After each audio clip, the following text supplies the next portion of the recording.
But so here I am, you know, successful C-level executive. I got a wife, I got 2 kids, I got a dog, I got a picket fence, like a white picket fence. I got a Prius, I mean, all the things. And then when my kids were 2 and 5, almost 7 years to the day, I fell about 40-something feet in the middle of the desert. And I woke up the next day in an ICU to a doctor telling me I crushed my spinal cord and I'm never gonna walk again. Within the next 9 months, I closed my company, I was divorced. Soon after, both my parents died, my family split up. Like everything dissolved. Everything went away. The house, marriage, my legs, my dreams, my family, and all the things that we're all usually striving to get. And now I didn't have any of them. And what was I left with? Me. And I was like, oh, I'm good. Everything is energy. Whatever you're religious, spiritual, you could be atheist, you could be Buddhist, Jew, Christian, Hindu, whatever, but it doesn't matter. So right now, in your bodies, our bodies, we all got about 50 trillion or so cells. And the cells are the foundational building blocks, right, of physical body. But what's inside that? It's nothing. But it's measurable. That nothing, it's really not nothing, it's energy. It has a frequency. It's just not physical. It's a non-physical, measurable force. And that force has an actual voltage. And that voltage and that force moves the cells around. It's what powers the cells to move. And first, like, what's it plugged into? What's making it move?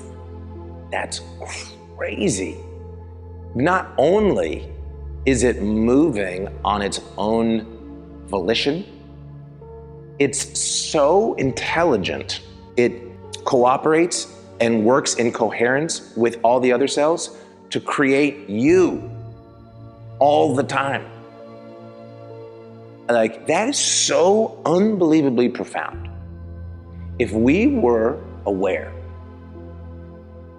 of what was happening inside of our bodies, that there is an energetic force that is not plugged into anything, that is so powerful and intelligent that it moves and combines together to create all of our bones, our blood, our muscles, our physical body completely, our minds, such that we can sit here in this room and not think about it every second of every moment of every day. And if one thing went wrong for a millisecond in a millimeter of a way, then we would be permanently dead forever. The entirety of our lives, this is happening. And it's almost so profound that we can't understand it. Because if you guys understood it, if we all really understood it, we'd just be running around being like, what is happening? How can I be alive? Right? And I want to come from the very big and profound, because then we're going to continue to hone in to just like, yeah, but I'm hungry. I know, but I got to finish this work, right? So we're going to get there. It's the macro is the micro, but we have to start from the foundation, and build our way into this personality, this body that we know ourselves to be.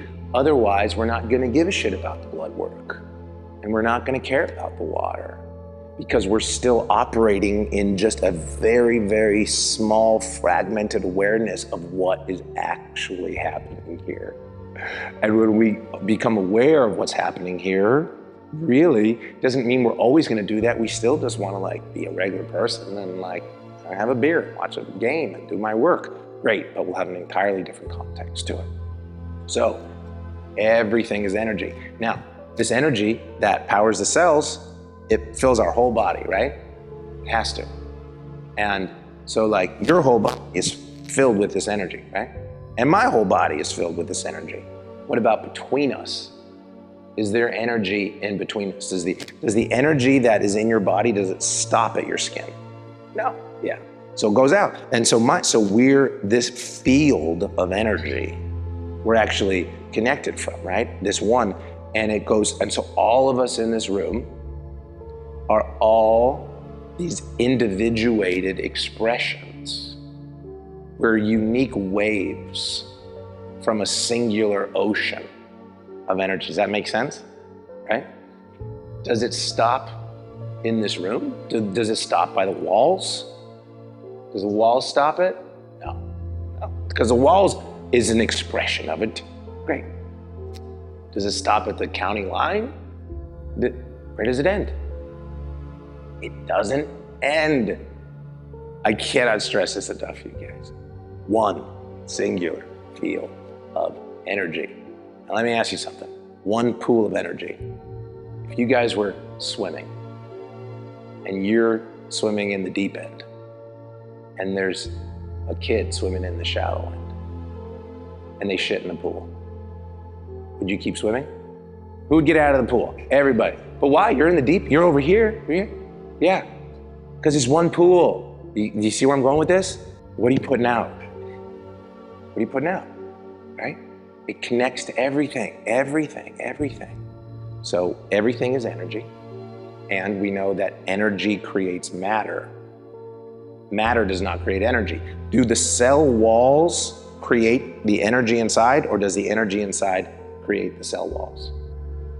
That is another way of saying that the non-physical creates the physical, right? That is another way of saying that our source is non-physical. Does anybody disagree with that? Does that make sense? Like logically, rationally, right? Makes sense. We as a physical body, we go through life thinking, this is who I'm Iran. And we have all these labels. I'm a man, I'm a dad, I'm a speaker, I have a body, I have all these things. I'm none of those things. What I am, like the source, is I am energy. I'm energy that's created into a physical form. And then I've been given this incredible gift. I like to say God, but you can call it just by source, because it's the same thing. But this source has given me the ability to be aware that I have an arm and that I have kids and that I'm a dad and I can do all these things. That's pretty cool that we can do that. So the profundity that it's even happening, we can't even go there. It's crazy. But then, narrowing a little bit more, the awareness that we have, that it's happening. That's a separate thing than the fact that it's actually happening. That we're aware, awareness in the mind. Okay, so immutable truth number one, everything is energy. Number two, energy creates matter. Number three, where your attention goes, your energy flows.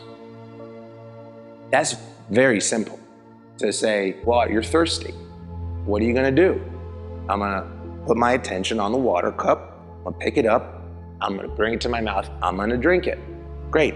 So you got all this energy happening, is there, and then the attention becomes, oh, I'm thirsty. I put my attention on the water, and then I literally move the energy to do the action that I want, right? That's like, when I say it, it's probably obvious. You might be thinking like, yeah, but what does it matter?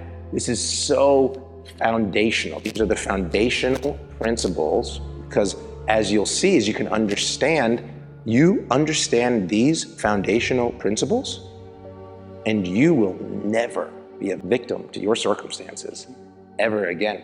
These are the foundations I just really wanted to get core, so that now we can get into, well, how does this apply to me? Okay. So everything is energy. The energy creates the matter, the physical. Where I put my attention is where my energy goes. Now, your perception dictates your experience of life. So let's say that it's a Saturday and you're planning a birthday party, an outside birthday party at a park for yourself, for your kids.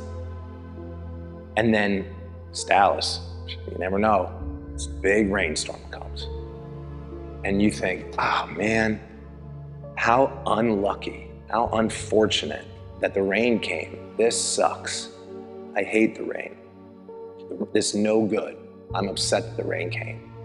And your neighbor might have a garden that they're trying to grow. And they think, wow, how lucky that the rain came. How fortunate. I needed this water for my garden. This is great. So, what does the rain mean? It depends.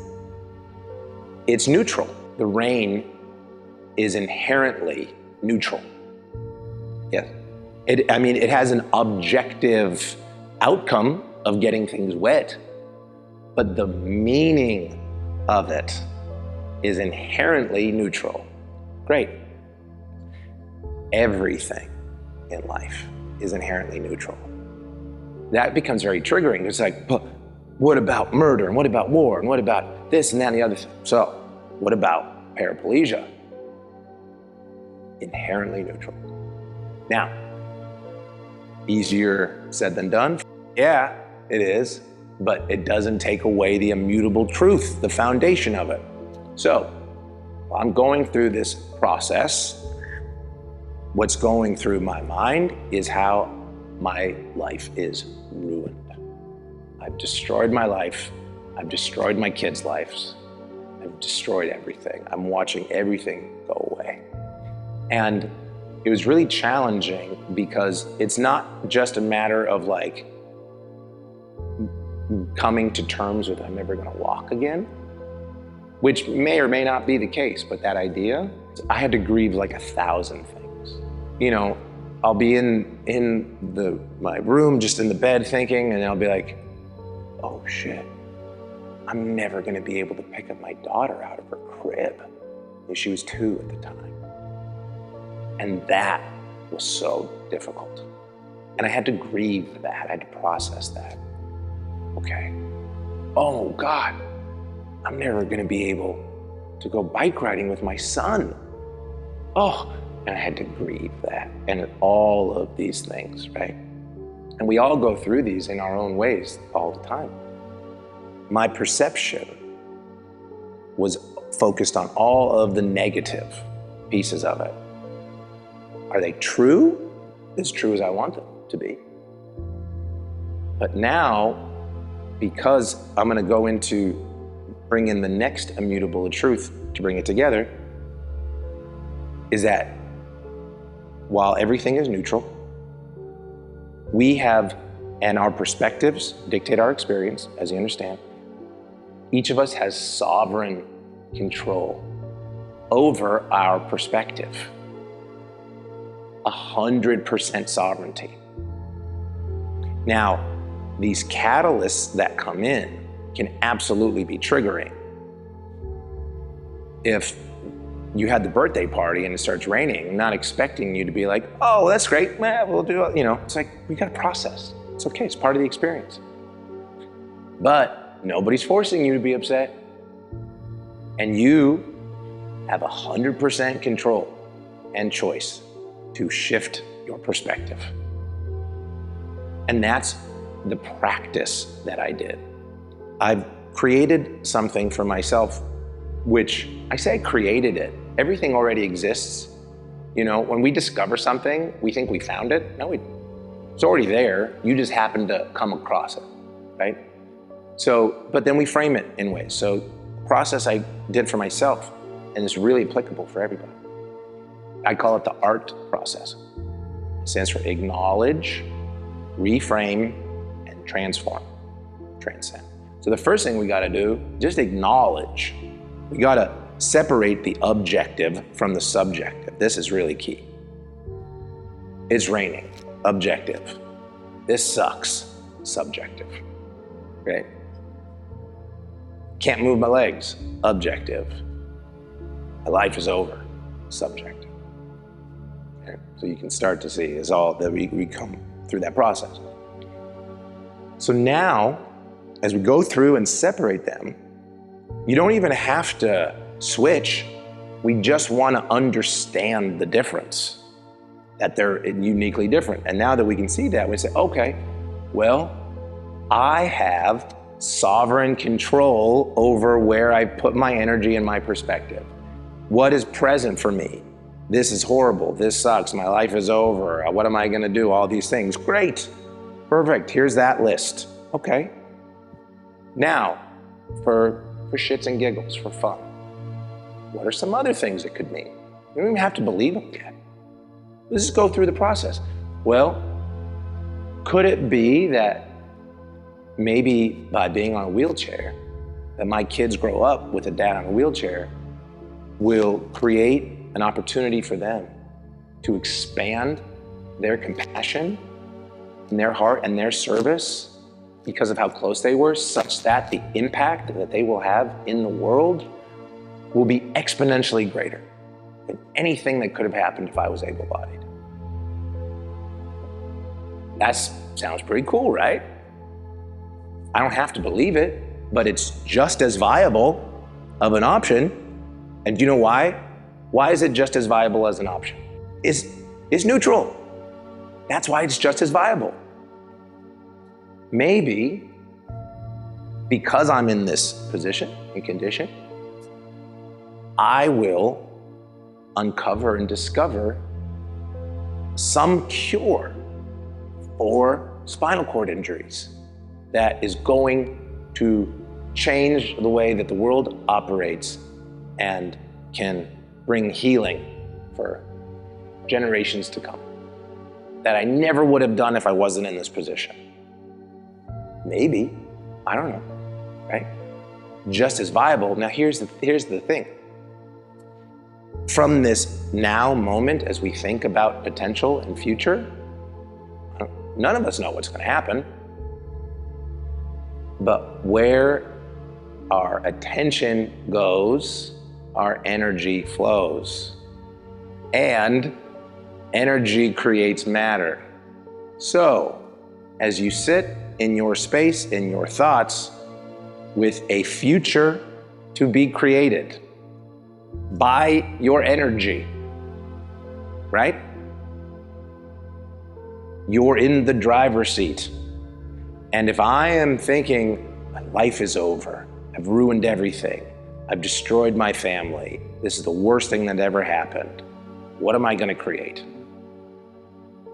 And if I'm thinking, I'm going to be the reason that paralysis is cured, my kids are going to change the world because of the compassion that they're going to have, because everything is connected in one field. I remember very specifically this one time before I was injured, my kids were asleep, and I thought, okay, well, maybe I should meditate right now. I was like, but I'm gonna go, you know what, I'm gonna play guitar. Let me just chill out. Be like, you know what, I got some work I could do. I should probably just go do work. And it's like, man, I'm so scattered. Just chill and watch something, right? And I'm like standing in my house, and I'm just like paralyzed by indecision. And I can tell you now that I'm on a wheelchair, that I can say definitively, paraplegia is an inconvenience, but paralysis is a state of mind. So there's a lot of y'all able-bodied people way more paralyzed than I am now. You don't have to be on a wheelchair to be paralyzed.